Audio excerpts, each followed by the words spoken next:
Yan guys, pupunta na naman kami ngayon sa prenatal ni Commander. Going to lying in Kamachilis, midwife niya. Araw na naman ng January 6, 2025. Schedule na kasi ngayon eh. Kaya no choice, kailangan natin mag-day off para prenatal niya. Once a month lang naman eh. Yan, ito na kami ngayon. Pumasok naman kami ng highway ng Lacandula. Medyo mainit pero naka-jacket naman kami, naka-helmet. Yan. Oops, may hams. And that. Right. Yung iba pala guys na mga katropa natin yan, na yung wife nyo din na buntis, pwede nyo rin silang dalhin dito guys sa pupuntahan namin. Dito kasi pinadala kasi safe tsaka secure din naman sa kapag iba kasi tulad na lang sa una pag mga public kasi is hindi tayo makakasiguro kasi minsan kasi yung iba dyan pinagpapraktisan lang ng mga bago o GT. Pero hindi ko naman sinasabi na walang pangangalaga, meron din naman, pero mas iba dito kasi nakakasiguro tayo, may assurance, diba? Mas maganda na yung sigurado talaga tayo. Dito sa highway na to, sa loob pa rin to ng Lacandula eh. Dadaan muna namin diretso na yung laundry namin. Dito yung laundry. Dito kami madalas nagpapa-laundry guys. Medyo suki na kasi namin to dito eh. Ito laundry house. Alright. Yan.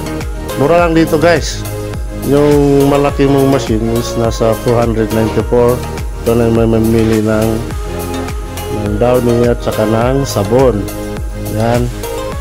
Yan, pinababa ko dyan si Commander para siya mamili ng sabon at saka ng downy.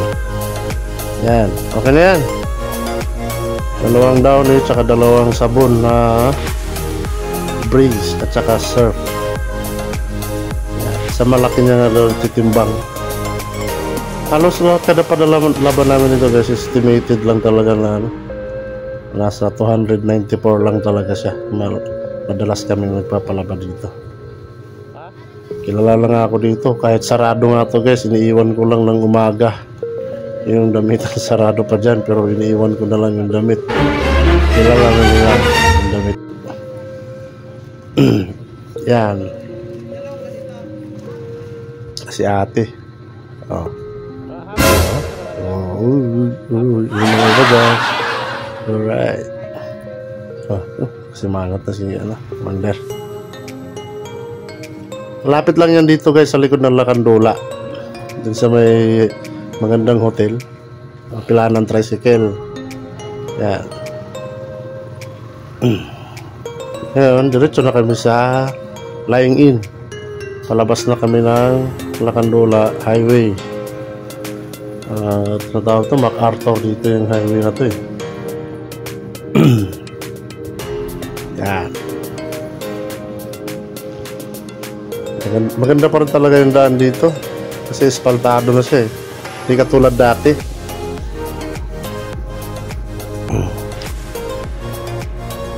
Pero marami pa rin siyang humps kasi madalas kasi dito yung mga ibang mga rider dito basta-basta na lang road, kala mo nasa highway eh. Diba? Kaya ito yung palabas ng Lacandula. Kulahanan dito ng tricycle. Ito na tayo ngayon sa highway ng ano ba to? Dao. Boundary ng Dao at saka Mabalacat. Kaya kailangan talaga guys wise ka sa kalsada. Yan. Lapit lang kasi kami dito sa may Dao eh.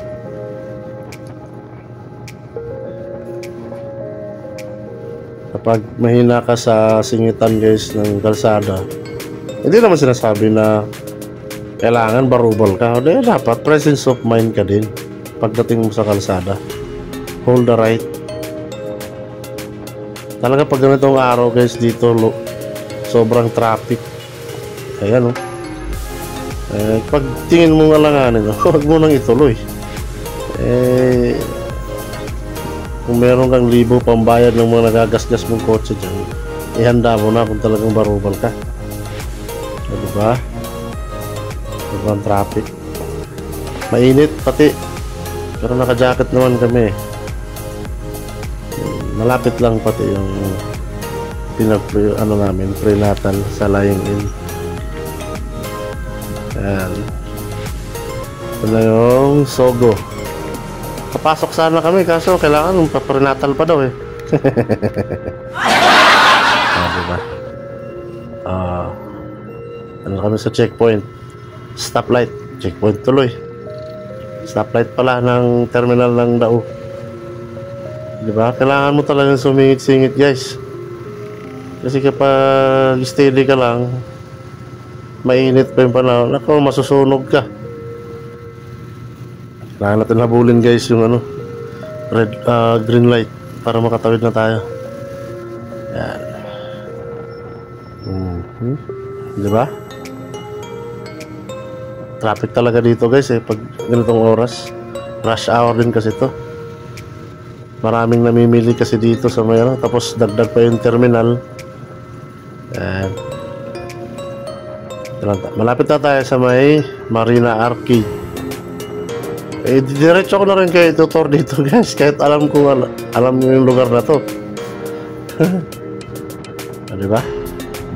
Kahit pa paano na-tour ko kayo sa vlog ko.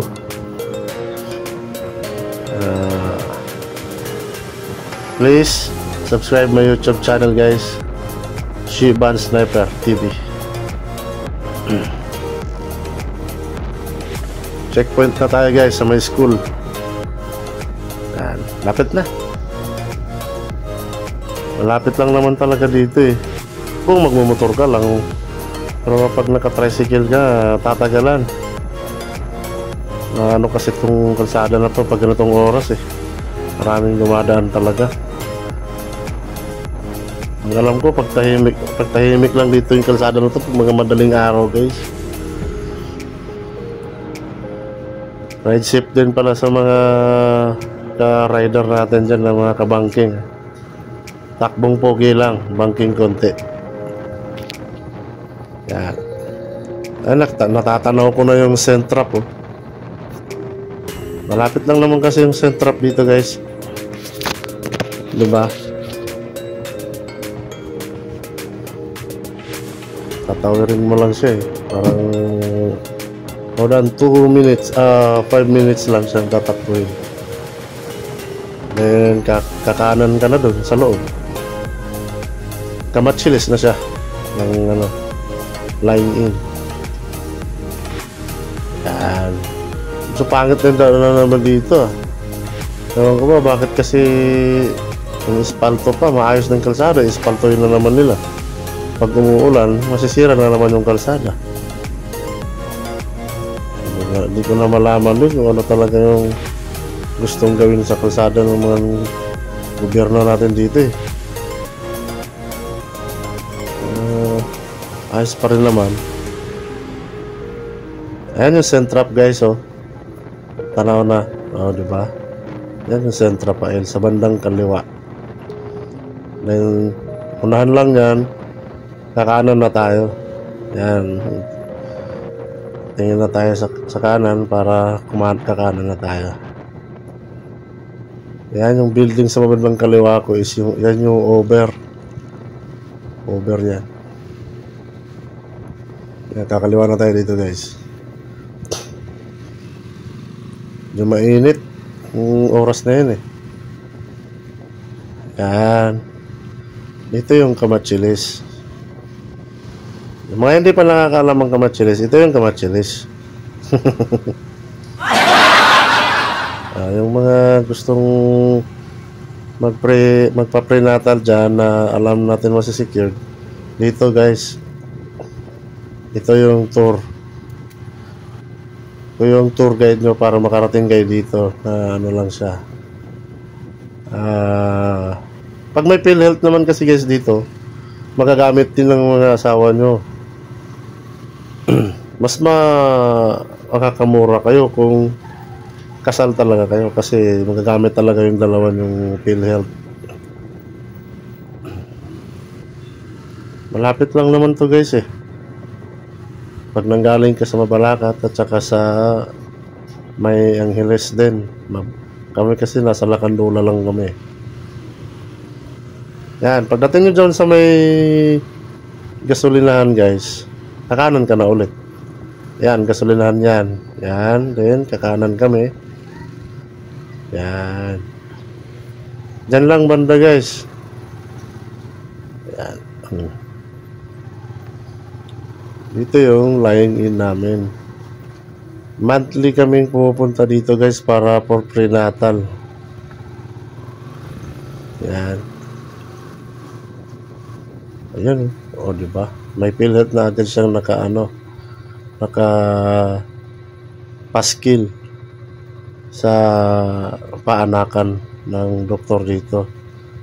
Yung doktor pala dito guys, ito ipapakita ko sa inyo ngayon kapag naparada ko itong motor. Medyo mainit kasi.